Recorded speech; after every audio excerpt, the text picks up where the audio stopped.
એના પહેલાંના છે. પછી એમાં ઉપદ્રવ એવો થયો 100 વર્ષ સુધી મહાપુરુષ દ્વારકા બિરાજ્યા, કોઈ રહી ન શકે. પછી સુરતવાળા બ્રજલાલજી મહારાજને મહાપુરુષ આજ્ઞા કરી, પોતે આવ્યા. પછી થોડેક સુધી મોટર પછી ચાલીને પધાર્યા. અહીંયા આ એવો દરવાજો હતો આનો આપણે સાગનો, અંદર કોઈ જઈ ન શકતા.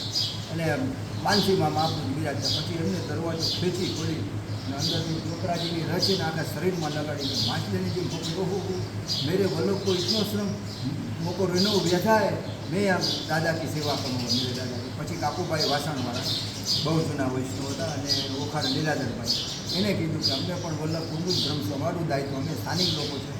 પછી તિલકાયત મહારાજ ગોવિંદાજીને વાત કરી, ગોવિંદાજીને ખબર નહોતી. પછી એને અર્જુન બાપા સતવારા, પાછળ એનું ચિત્રજી છે, જામ સાહેબના માલી હતા, એમને મહાપુરુષજી આજ્ઞા કરી કે તું અહીં આવ મારી સેવા કર. તો જામ સાહેબ કે બધું ભારત સરકારમાં જાય છે, 70 વર્ષ પહેલાં આઝાદી પહેલાંની વાત, બધું ભારત સરકારમાં લગાવ્યું અને બધા પગાર મને જવું છે કે આ ગાંડો છે દલવાડી, અહીંયા આવ્યા જેવાને ખૂબ સેવા કરી. અને પછી કોરીમાં ભગવતી હતી મુંબઈના ભાટિયા, એની મુંબઈમાં 5 કિલો એને વૈધો હતો. અને પાછળ ગોમતીજી બિરાજે છે, હમણાં જ વપરાશ કરીને આવ્યો, મેં જોયું કેટલું જલ છે અને ખૂબ સુંદર જલ, મીઠા જલ. અને એ ગોમતીજી દક્ષિણના રાજાના એકને એક ચક્રવર્તીના દીકરી હતા. યુવાન થયા એના પુરોહિતને કીધું કે અમારી દીકરી યુવાન થયા એના માટે આ વર ગોતો.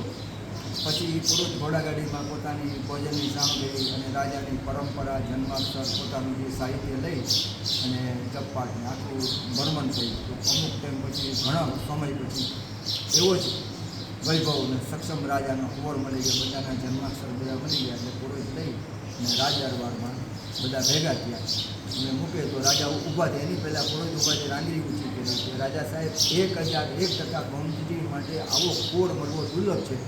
અને રાજાએ મને વચન આપી દીધું છે કે આપ મુહૂર્ત આપો. એટલે મહિનાથી જ પહેલાં મેં તૈયારી કરી, આપ રાણી સાહેબની અને ગોમતીજીની કુંવડીની આજ્ઞા લઈ લો. એટલે રાતે બધાએ રાજા સાહેબ કુંવડી ભોજન લીધા અને સમૃદ્ધ આવા દરવાજા 200 ફૂટના અને હજારો નોકર ચાકર એટલી સમૃદ્ધ.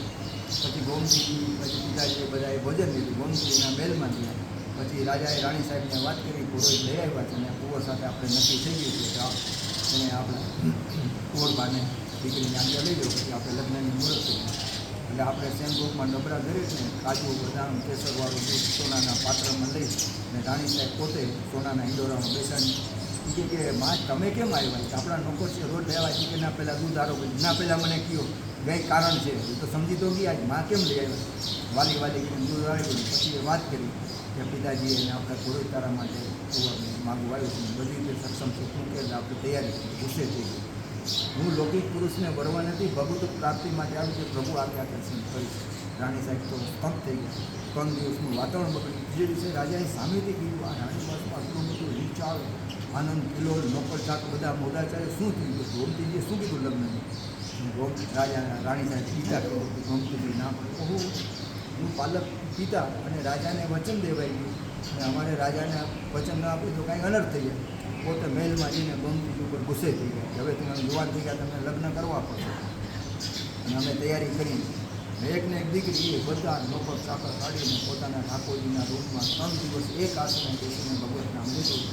ત્રીજે દિવસે દ્વારકાધીશે સાક્ષાત દર્શન જામી યદુપતમાં જન્મ લીધો છે.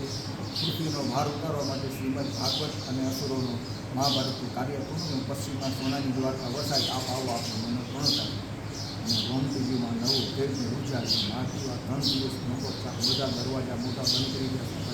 સૈનિકો લઈને ઉપરથી ફેંકાવીને ખોલીને બધા દરવાજા લે. એની પહેલાં તો દરવાજા ખોલીને માંગ એકદમ ચીસ દીધી. માં ચકિત આસું થયું. એનું સ્વરૂપ જોઈને રાણી સાહેબે ભક્તોમાં અવાજ, રાજા કે કોઈ ચોર ઉતારા આવી ગયા. વૈદને સૈનિકોને લઈને આખો રાણીવાસ ઘેરી લીધો. પછી ગોમતીજી બધા વયા જાઓ અમિત માણસો દી અને પછી બધી વાત કરી. મને પ્રભુએ આજ્ઞા કરી છે, વિષ્ણુ ભગવાનનું સાક્ષાત સ્વરૂપ છે દ્વારકાધીશ, દ્વારકા વસાય છે અંદર. દ્વારકાધીશ આજ્ઞા કરી છે, બધા સબ થઈ ગયા. એનો ખજાનચી કહે કે રાજા સાહેબ મને સમય આવ્યો, પછી લગ્નનું આપણે છે, ભલે તો મારો અંદર તું કે પછી આપણે મુહૂર્ત કાઢીએ. મેં જોયું કે આપણી પાસે આવા રૂમમાં અદરક, પન્ના, માણેક, હીરા, ચાંદી, ખજાના અનેક ભણે. 100 વર્ષથી યુગ થયું નથી એટલે સમૃદ્ધિ ખૂબ છે. અને 100 વર્ષે કોરોના જેવી મહામારી આવે જ છે. એ મારે એટલે પ્રજા તંદુરસ્ત. રાજાને આવી વિનંતી કરી, રાજા સાહેબ મારે અંદરનું મને બોલ શું છે કે આપણે સમાજ લઈને દ્વારકા 10 કોષ ઉપર રહેવા જમવાની આપણે કેમ રાવટીને બ્રજ કરી એવી રીતે આપણા તરફથી અને આપણા ખજાના તરફથી ત્યાં લગી ઓહો વાહ. પછી એને કીધું કે હું ઠાકોરજીને કન્યાને આપું સંન્યાસ લઈશ તો કૃષ્ણ એ આપવું છે. પછી ગોમતીજીને વાત કરી. ગોમતીજી પૂછ્યું બોલો મને ઘોડે સવાર જોઈને મારે ખુલ્લા પગું ભગવાનની રાણીને જ થવું એની દાસીની રજ પછી આવું ભાગ્યું મૂંઝાણ કે હવે જુવાન દીકરીને કેમ પિતાજી ઉતારી સાથે પણ ભલે વચન આપો તલવાર ઘા પાડી તમારે આગળ ચાલવાનું પાછળ તમારે પાછું પાડીને જોવાનું. તમે થાકી જાઓ તો મને કહેવાનું હું થાકી જાઉં કહીશ.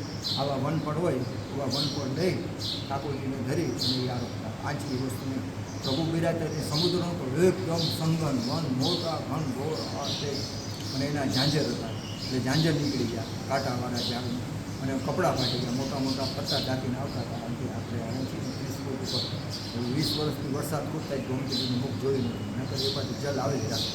ત્યાં આવ્યા તો પિતાજીએ પાછું વાળીને જોયું ઓહો ત્યાં શું કહ્યું આ સોનાની દ્વારકા દેખાય ને તમે કહે કે આવું બધું મૂંઝાઈ ગયું. અને ત્યાં તો ઠાકોરજી શું થયું પથ્થરનો કૂવો પથ્થર નીકળી ગયા. પછી માટી નીકળી ગઈ એમાં જલ આવ્યું. એમાં જલ થઈને ગોમતીજી હરિકુંડ છે ને આપણું મહાપ્રભુજી ત્યાં જઈને દ્વારકાધીશ પધારે એવી સ્વાય નમ સ્વાહા નારાયણ નમ સ્વાહામાં લઈને સાગરને વરાવી ત્યાં આપણે લીલાના દર્શન કરાય. અને અહીંયા પ્રગટ થયા વલ્લભ પધાર્યા. પહેલી ડૂબકી મારી બીજી મારી ગોમતીજી પ્રગટ થઈને 60 કોષની લીલાસ્થળીના દર્શન ગોમતીજીએ કરાય.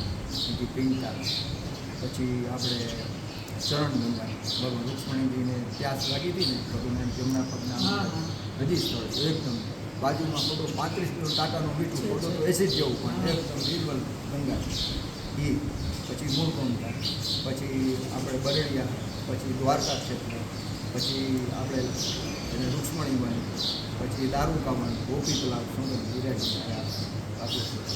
અને આમની 2 વર્ષે શું થઈ ગઈ આપણે હજી ગોવા છે ને જતી એને 700 વર્ષ તક દક્ષિણથી આવ્યા હતા પ્રભુના લીલાના તકી આંગળી મને દર્શન કરાવ્યા. પછી 100 વર્ષથી આવ્યા દ્વારકા ખાલી હવા ઉપર કાંઈ નહીં. પછી ધ્યાન પ્રભુથી આવી દ્વારકાથી આવું પર શેના માટે પ્રભુ મને આપો તો આપણા ઠાકોરજીને વિચારે કે શંકર ભગવાન તરત વરદાન આપે અને અસુરભાઈ એના માટે આપણા પ્રભુ જ ઉદ્ધાર કરે. આપણે સંતોષવા છે બેટની અંદર ભગવાનને મત્સ્ય અવતારી હતી. પછી કીધું એને ભાવી કે પ્રભુ હું દક્ષિણથી શરૂ છોડીને પ્રભુ ગોર્ધન લીલા કરીને એ મને દર્શન કરાવો. દ્વારકાધીશજીને લક્ષ્મીજીમાં સૂર્ય ચંદ્ર બધુંમાં પાતાળ જે બધું આપું ઇન્દ્ર કે તો ઇન્દ્રનું વાસન આપું ના પ્રભુ હું બધું છું મને પ્રભુ અંતર થાય. પાછી એવું જ કરતું પાછા દ્વારકાધીશ કર્યા તારે શું એ છોડવો છે પ્રભુ આ તો મારું મન નહીં જાણો છું કામ મારી પરીક્ષા કરો છો હું તારા કંઈ પ્રસન્ન છું. વલ્લભાચાર્યજી કાશીની જે માયાવાદનું ખંડન કરીને તારા જેવા જીવોને લીલામાં મોકલ છે તારું કાર્ય દોસ્ત વલ્લભની રાજ પ્રભુ બધાયરા વલ્લભ 10 ફૂટ આવી ન શકે નજીક. પછી કૃષ્ણાસ વગેરે વિનંતી કરી આપ એના અંગત છે મને દ્વારકાધીશે આવી આજ્ઞા કરી છે તો મારો આપ ઉદ્ધાર કરે.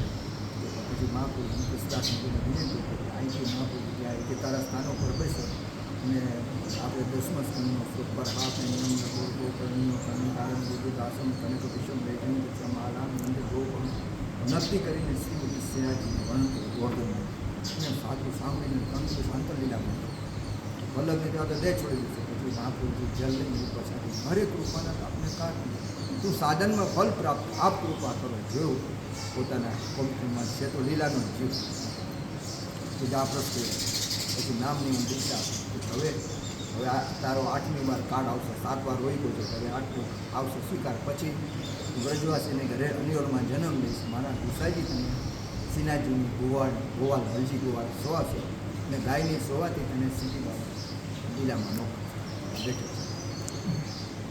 અને હવે તો શું છે કે કોરોના પછી યુવાનોમાં ભાવ પોષણની જરૂર છે. આ લીલા કરીને બધા મહેનતો કરો છો યુવાનોને પોષણની જરૂર આપણા કરતાં બુદ્ધિ ખૂબ છે. અને હું તો મને 2 મહિના પહેલાં બોલાવ્યો હતો ત્યાં નારાયણપુરા અમારી હાઈલાઇટ ન કરો હાઈલાઇટ પછી શું મને